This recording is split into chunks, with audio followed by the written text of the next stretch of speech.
You're listening to the defense attorney delivering the opening statement in the Donald Smith penalty phase, and as we expected, they're going the route of saying that Donald Smith should not be sentenced to death because he has a sickness. The defense attorney keeps pointing to his head. He has a sickness. He's a pedophile. Not even sure what to make of that. I'm here right now with criminal defense attorney and former federal prosecutor Bob Bianchi. Are you surprised by that defense? No, this is the typical defense that's given in virtually every death penalty case. They will present a bunch of mitigating factors, pretty much anything that's bad about the guy's life and background. I wouldn't be going that he's a pedophile. I think what he's going to do is put psychiatric experts on to say, based upon life's experiences where he was traumatized and victimized, I would suspect this is where they're going to go, that this is the reason that caused him to be this kind of behavior problem that he is. It's not an excuse to say he didn't do it, but it's to try to create some sympathy or explanation to the jury as to why they should give a life sentence as opposed to a death sentence. Since 1977, he has been committing sexually deviant acts. You just heard his defense attorney say at the age of 5, he was doing things at the time you wouldn't believe. He was doing things to himself in his early 20s. He was the signature of a pedophile right there. And again, everybody knows that this guy's a sick guy, an evil guy, but does he deserve the death penalty? And these jurors are human, right? So it's hard to sometimes sentence somebody to death who might have a mental illness, although I don't know if that seems like a stretch here. Well, this is a tough case because there's so much gravitas in favor of the prosecution in terms of aggravating factors, 6 in total. But remember, Jesse, what this defense lawyer is doing is he just needs to get to one juror. That's right. One person who sits there and says, I don't feel comfortable with the death penalty. And it's almost like the Florida shooting that recently occurred. You're going to see this thing where he had signs, nobody did anything about it. He was traumatized, he was victimized. In death penalty cases that I've had, the defense is basically allowed to bring out anything they want to try to explain why the person has done such a horrible and deviant thing. And then they're going to tie it in my opinion, either with an expert, they call it an aging out expert, or they're just going to say it that, as you see him in his prison garb right there, life in prison for, this is the message, for a pedophile is going to be a lot worse than a death penalty. We can't forget that in the early reports of this case, Donald Smith didn't necessarily want to have life in prison because he knows how he would fare there. Let's listen in as the defense attorney keeps going on over the opening statement. You basically are posing as a threat to somebody, and they hospitalize you. This is 2 weeks before he met the therapist, about 11 days before. Walked in, admitted to being high on cocaine, on a binge, just got released from custody a couple weeks before that. He's having ideas of killing his drug dealer, committing violent acts. He tries to get himself into this mental health facility, and they turn him away. He said, come back in a couple of weeks and we'll do another thing. And he goes back. And you know what happens?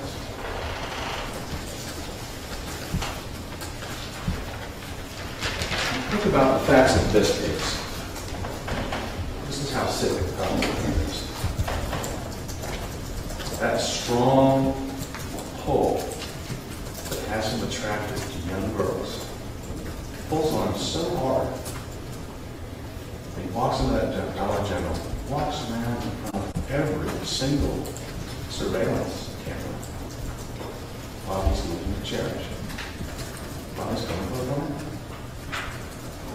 Gets out, takes them to Walmart. Every single camera for hours. That's how strong that pull is. He's going to get caught. No matter what he does later on down the road, he's going to get caught. He tells Rain his name is Don. He offers his driver's license. Think about how sick you have to be to do that.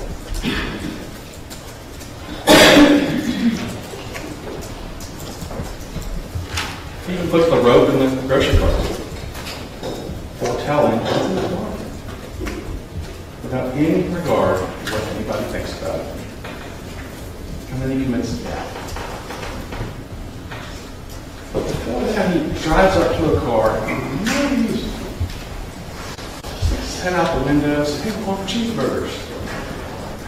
leaving his face out there to be identified by two people 4.5 years later. That pull is so strong, not even thinking about consequences. He's acting on the impulse. And it's sick. You get that. You know that. That's how strong he is. And that's how sick he is.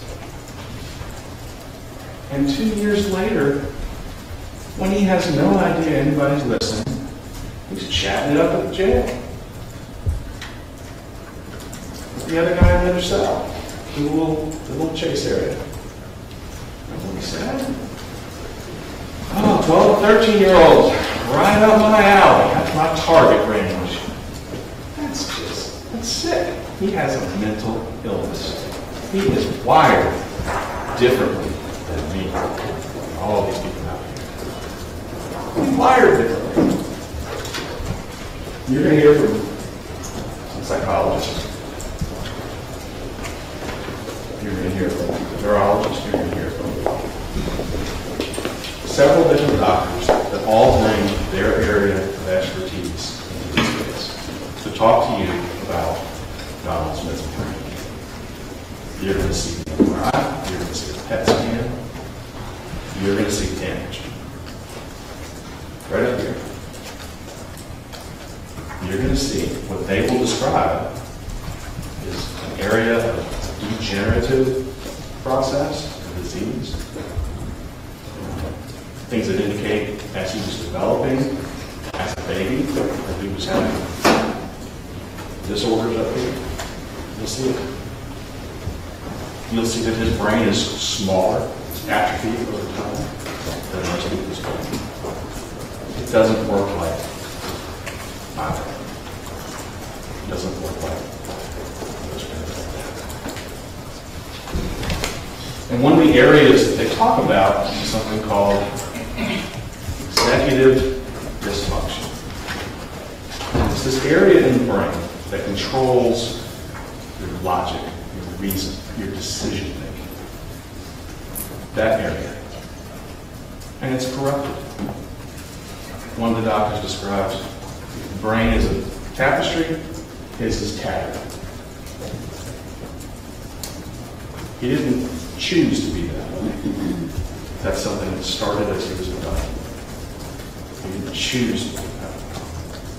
That's something that started as a young kid.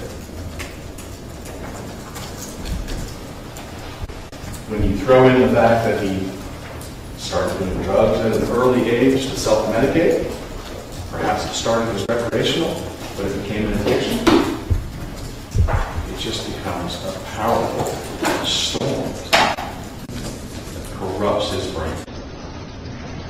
And in the end, he cannot control his impulses. We are not saying that he's insane. He knows right and wrong.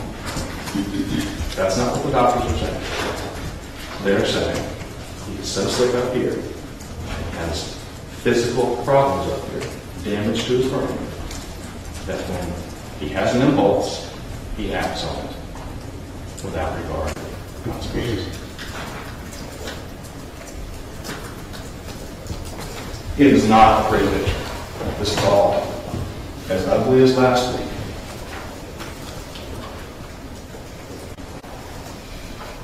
We're not making excuses. We're explaining it. Just let you understand it.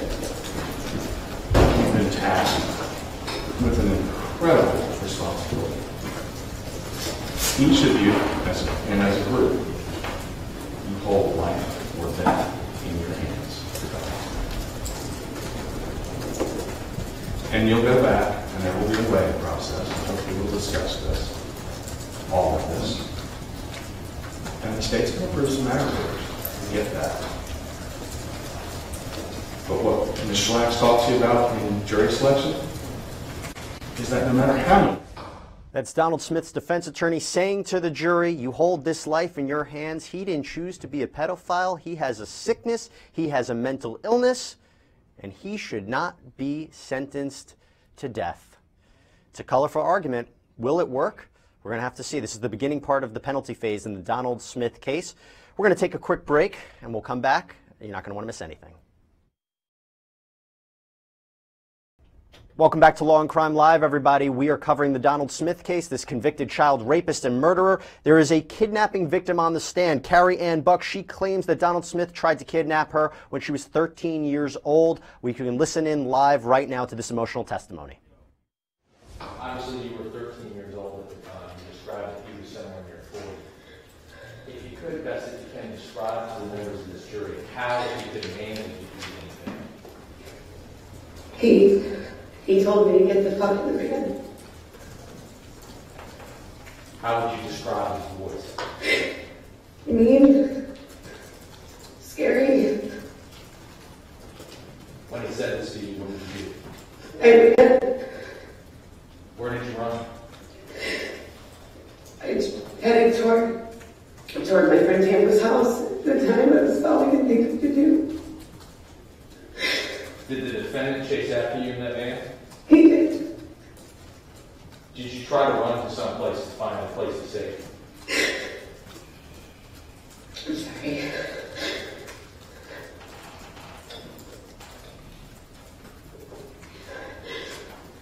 Yes, I'm sorry. I tried to run to Amber's house. At one point, he had cut me off at a crossroad. And I just kept running. And I did make it to Tamara's house, and no one was home. And I knocked on the door, and nobody answered. Eventually, did you try to find safety behind the school? I did. And where in that school? Excuse me? Where in the school area did you try to find safety? Behind the school, there was a small playground. And there was a big, like a tube slide in the playground. And When you got inside the slide, did you try to conceal yourself, hold yourself under the slide so no one could see you? I did. I was holding and pushing out with my hands and my feet. And says, did you hear this defendant come after you? I did. What did you hear? I was scared. I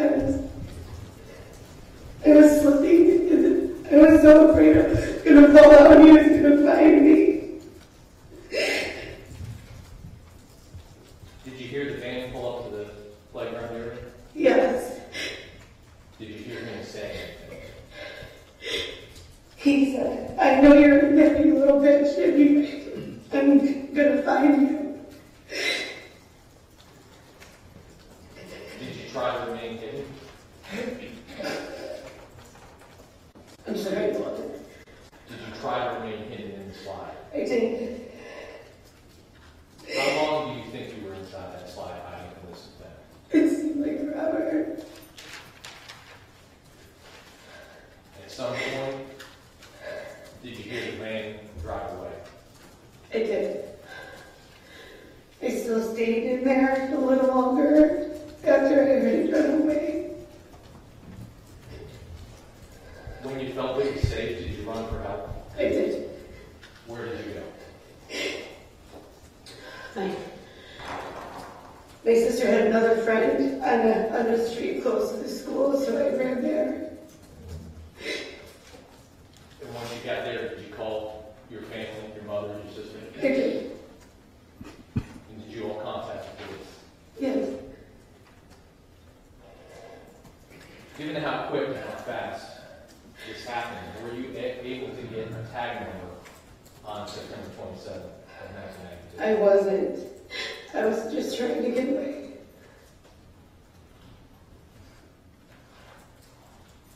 Did you come to see that van and that man again in your neighborhood in the weeks that followed? Yes. When did you see him? He was outside my house. Did you tell your mother? I did. What did you all do? We got in the car and went to look for him to plate number. Were you able to get it? Yes. When you drove after him, did you make eye contact with this defendant? I did. Did he recognize who you were? He did. He looked at me like he was going to kill me.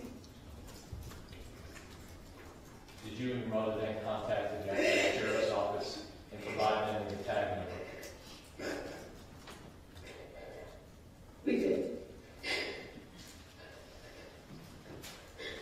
At some point in the days that followed, did you meet with the Detective Parker from the Jacksonville Sheriff's Office? Yes. And did you tell him what happened? I did. And did he provide or show to you what is commonly referred to as a photo spread or a series of photographs? Yes. Were you able, back in 1992, at the age of 13, to identify the person who did this to you? Yes. I'll never forget his face. The person who chased after you into that playground. Is this man who sits right here? Yes.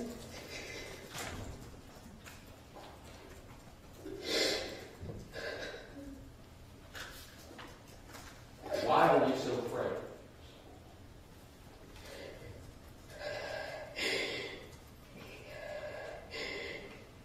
I knew he was going to hurt me.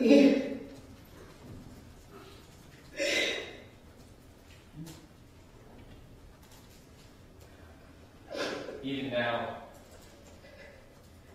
decades later, are you still affected by what he did to you? Absolutely. It affects the way I raise my children. Thank you, ma'am. I don't have a further question.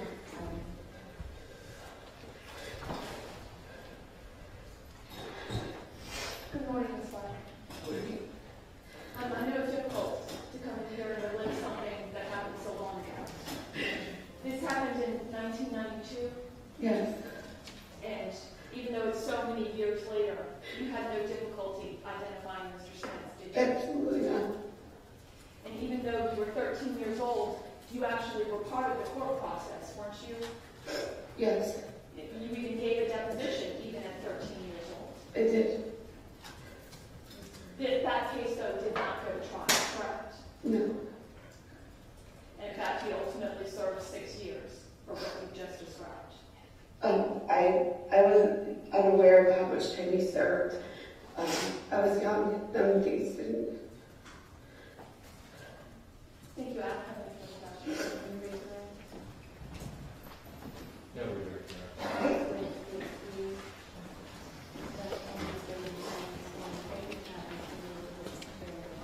Okay.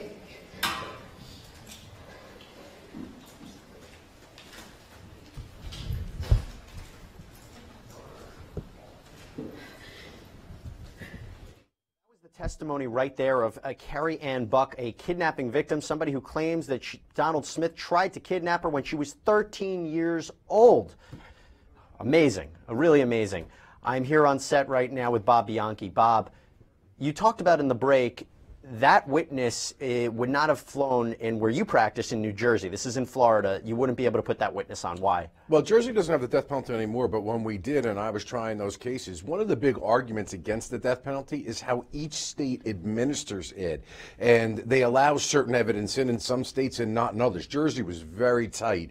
You had to go specifically to the crime that's charged and only to the aggravating factors. Here, Jesse, as you know, even in a criminal trial in the guilt phase, you're not allowed to bring bad character testimony out before a jury. Here they're bringing in... Because it would unfairly bias the jury. It would unfairly bias. Here this is just basically, and I'm saying Florida apparently, we know is a very liberal, loose in favor of the prosecution. This is Texas. They are allowing all sorts of bad character evidence to really gin up the jury to say this is a real really bad guy. It's not just this little girl that was killed. Here's a lifetime of doing this. And apparently that state allows it. And the reason why some are advocates against the death penalty is if you were in Jersey, you wouldn't be able to admit that evidence when we had the death penalty. But in Florida, you can. And in Texas, it's something different. I don't feel that much sympathy for this guy. No, listen, I'm not saying I feel sympathy, but when you're going to impose the ultimate punishment, we should at least be consistent with the law. Bob, stand by. I think the jury might be being excused out of the courtroom.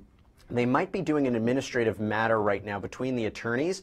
Many times in a courtroom, jury can't hear everything that goes on. They're not allowed to hear some of the back and forth, the motions between the attorneys and the judge. So we're waiting to see what happens. Again, that's the defendant right there. He was convicted by the jury. That's in the courtroom. Again, we're not allowed to show their faces for purposes of security for them and also the integrity of the courtroom. But the same jury that convicted him of being a child rapist and murderer now has to decide what happens to him. Let's listen in on the courtroom. If the court will indulge us, let us see if we can't rearrange some of this to allow for the We have no objection.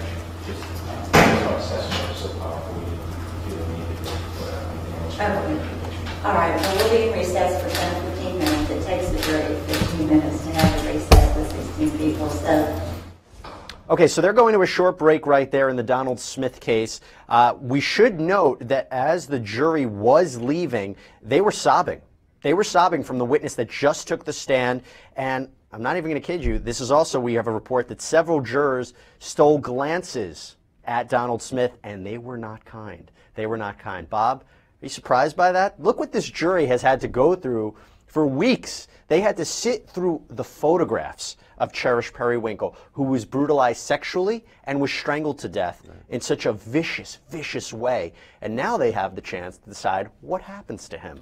Yeah, I mean, listen, it's a very impactful testimony. It's a death penalty case all the way. I would not be surprised, again, if the jury comes back with the death penalty, especially when you're adding onto that all this other bad character evidence of things that he's done in the past to victimize people. There's a lot of emotion. It's gut-wrenching. You know, as a prosecutor, when you're prosecuting a case where there's a child victim, your quotient of winning the case or winning a death penalty is exponentially greater because of the vulnerability, innocence, and our natural desire to protect our children. I don't even think they need somebody like this woman to get up there and talk about how he had done this to her. And, you know, that brings up another interesting point in my mind, Jesse, is prosecutors will sometimes, just because you can admit the evidence doesn't mean you should admit the evidence, because you always have to worry on appeal that the case could be reversed. So you want enough to win the case, but you want to show restraint so that down the road, you, God forbid, you don't want to try the case again.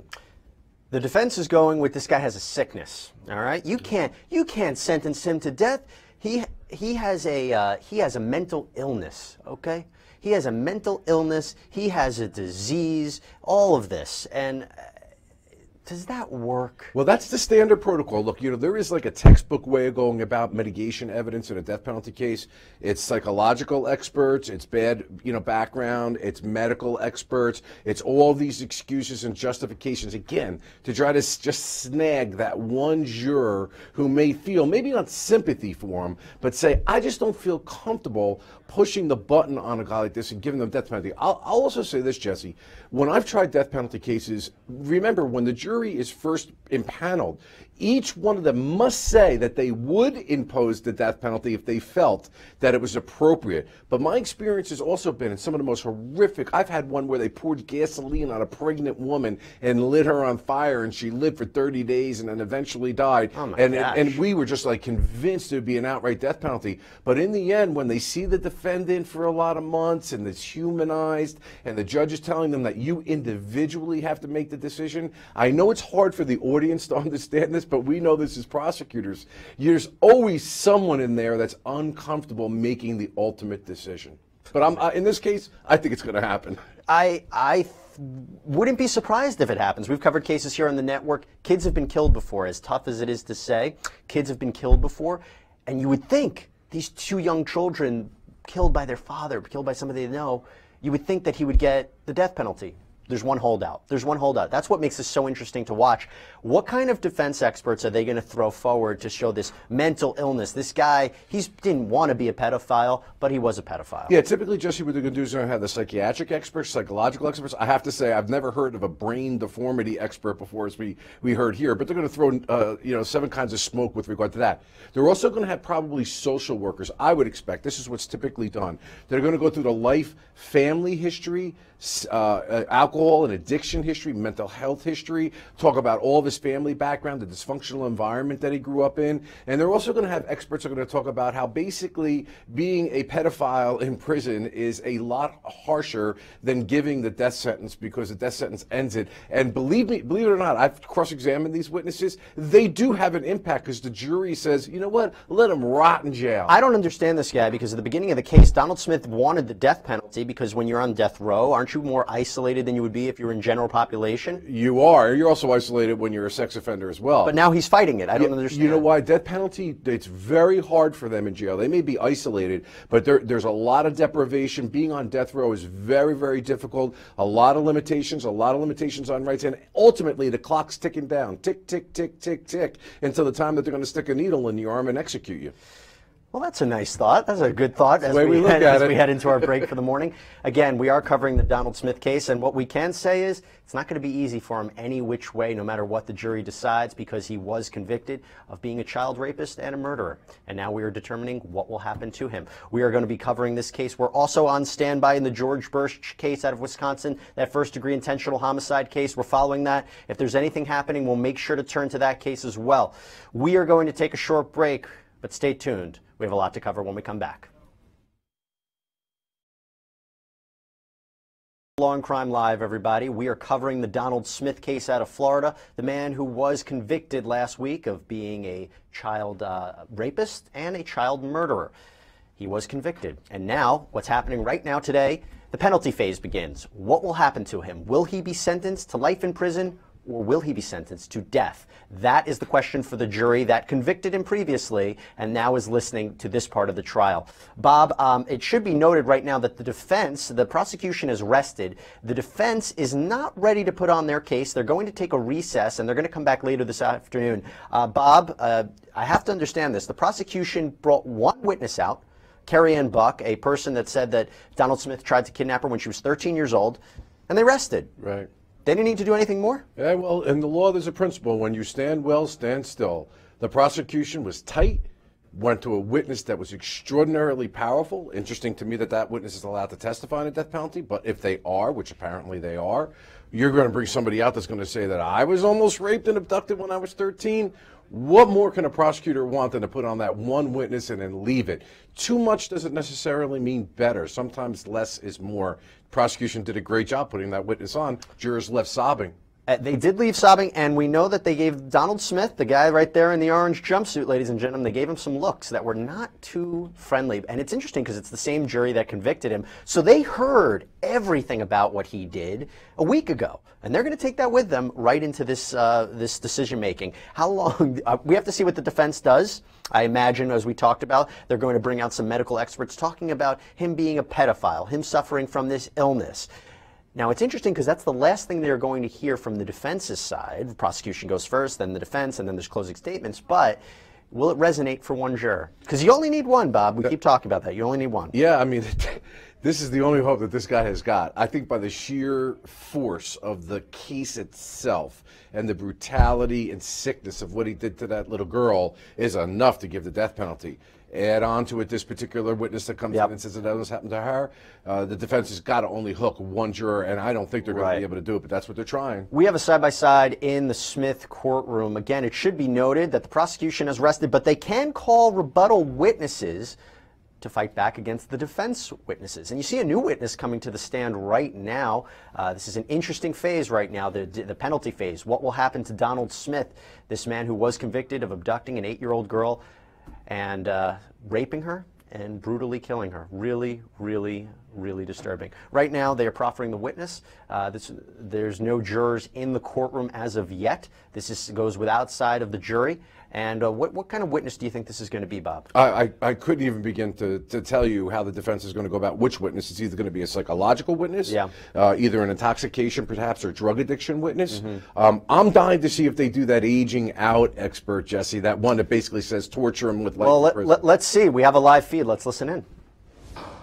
Specialty practice where patients are referred to me for medication monitoring, therapeutic adjustments, drug interaction assessment. I manage a drug information service for primary care and specialty physicians and health plans. And I also serve as a medication safety expert for the government under Health and Human Services, specifically within Medicare. Okay, and can you give us an idea of your training and background and education? Yes, the doctor of pharmacy is similar to a doctor of medicine with the enhanced focus on medication management. So it involves direct patient care, pathophysiology, pharmacology, clinical research training about new processes for new drug development, and medication safety and surveillance. Following that, I did a residency and fellowship, similar to what you see in medicine. The residency was for general pharmacy practice. The fellowship was in clinical pharmacology, a specialty service. Also completed an MBA with a healthcare focus. Okay, An MBA with a healthcare focus. and then you testified in court before as an expert in the field of pharmacology. Yes, numerous times since as early as the early 90s.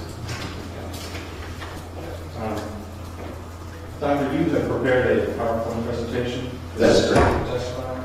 Yes, sir. Can you, I believe the state is objecting, you know the page number, but it starts with psychiatric effects of chronic cocaine use. Actually, I think it starts on the first objecting is on case background, where it discusses prior psychiatric work.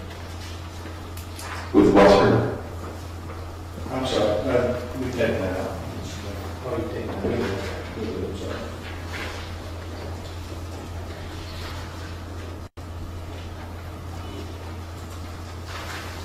Yes, I'm on that slide. Okay. Doctor, with your training and experience, can you explain to the court how it is that you are qualified to testify as to the effects of chronic cocaine use, psychiatric effects? Are you looking at the monitor or at your? Both. Okay. I confirmed with the monitor that it's the same slide. Okay, it's the same thing, okay. Thank you. All right, so that's Dr. Daniel Buffington. The jury is not present. They're examining this witness, seeing his credentials. The defense is doing this right now. They're going to begin their case. And I'm here with Bob Bianchi, criminal defense attorney, former federal prosecutor. What's the point of this right now for our jurors who might not understand? Why is the jury not present? Why are they examining a witness before they put on their case? Well, they're doing basically what we would kind of refer to as a proffer of voir dire, in essence, to see what his testimony is going to be, to see whether the court is going to allow the admissibility of that testimony. Any kind of testimony, especially psychiatric testimony, Jesse, or expert testimony, has to be grounded in a science that is recognized in the field, and the person has to be an expert, because only experts can offer their opinions before a jury. So to me, this is just although we don't know specifically because we didn't hear before he took it, but since it's outside the presence of the jury, it's my belief that the judge is going to make a determination as to whether or not the jury will be allowed to hear this expert and what the opinion is. I can tell you straight up that this is going to be a colorful defense. This is going to be an interesting defense because you have a guy who didn't put up any fight during his trial, and he knows he's a convicted child rapist and murderer, and trying to get him off death row will be interesting, and it'll be up to the witnesses that the defense calls to try to support their arguments that this guy is sick. He didn't want to be a child pedophile, but he is. You know, I've listened to a lot of experts testify in murder cases and in death penalty cases. I haven't quite seen it with the kind of flavor that we heard from the opening statement in this, that he's a sick, perverted, twisted, pedophilic I love that guy. Donald Smith is just watching all of this. He's just like, Well, we talked about this before. A good prosecutor, right? I know this is like owning the courtroom. This is the nuances of the art form of the trial. He's sitting there with this very stoic look. Now, it's very hard to know how to look as a defendant, but there's some aspects to it where there's literally no emotion and is very matter of fact. A good prosecutor, when they're doing their presentation, kind of backs up, or even if they're not on their feet, looks, kind of takes a look and starts staring at the jury, because the jury's always looking at the judge and the lawyers in the case. So you're drawing the attention of the jury to this guy, which in essence you want the jury to see. This guy, this is like nothing, like a water off a duck's back. None of this is affecting the guy. Very powerful that he's not responding for the prosecution. very interesting. Bob, thanks for your analysis this morning. I know we have to let you go, but it was great having you on today. Pleasure as always. All right, let's tune right back into the courtroom and we hear what's happening with this witness. Again, this is a doctor being proffered by the defense. Let's listen in.